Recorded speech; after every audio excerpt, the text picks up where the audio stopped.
Ka KSU Shillong Law College Unit hagasngi palay jong katayo kalalit yakandu ya Pro Vice Chancellor ka School ba Northeastern Hill University u Professor Henry Lamin bandawa ba ka school ba kadaiban Pynbna ya ka result jong kisamla kibiyale ya ka examen law.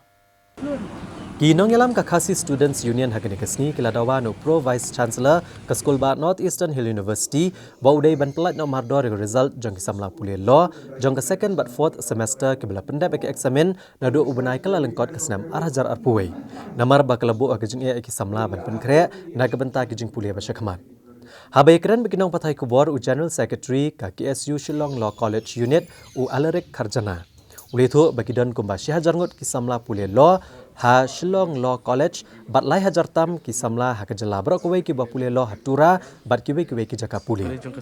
ulong ba kajing pen slam ka skol ba NEHU ban pen mi ka result kalabo ha kajing ya ka bakraw ya ki samla pule kham tam ha ban pen khre ya kajing pule nang ni shakma u Alarik Kharjana ule tho bana kalyang Pro Vice Chancellor jong ka skol ba ul ai kajing kulare ka seng ba ha katayo ba khado jong yayong na katayo baning kong jong nai jemang ka skol ba kan pen mi no ya ka result ula berengam balada ke skol ba kadang penslam ban penmi ek result ka unit kan hab beneslok bar kinong alam jong ka KSU sengkeme na ka benta ban syem dagi wei pat kisenjam ka phangbing wan da benta ka ni kolong na benta ka jingslam jong ka ban penmi ek result jong ki kena ki bopule lo ki balik professional course kata kolong ka second or fourth semester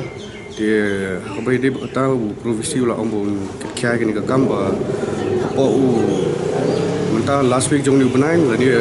first week jong April, ada dan lockdown yang dan ni, kin declare no results. Kat kum ka jingau jing tepat. Ki kam ki belayat sekemat omba. Jong ka examination center tu kila ayat, buat kila yok lot iki answer script boro. Dia mentah sak stang bakin declare. Dia ki omba kin show up ya up mentah just for she tayo kelas long nak kumta within a week la ban I know results dia. Kong sam tadi kata he. Kumbah kat nomor ki don kini ki kena hak jela ki baile ni ke exam. Apo jela ti lai nomor kadi ka professional course te tang lepo ke ba dan Shillong ru kila palat ki syajar tam tang batch wise. Te seni ki college te mla bodong ki most probably kila la bandan around 2-3,000 students ki balik ki exam. Kanan ke jing tak lah dah kali ke jing Islam ban ni kan result company ni kena boleh tak ban pakai kendiat ke jing Islam jong ke ban declare results kalau ba mentah ki kena ki miok ban assess yellow jong ni ban tip ek overall percentage ke jong ki lani he ke jing tuna ke jong ki kinu ki subjects te bakin yok bakin thok biang lani bakin improve yellow jong kata feel te haba Islam pat ban declare community kalau ke be nomor ba buna ki kena kila ban mesno ke por ke jongki ke balong sebut mentah file ke fourth semester film ban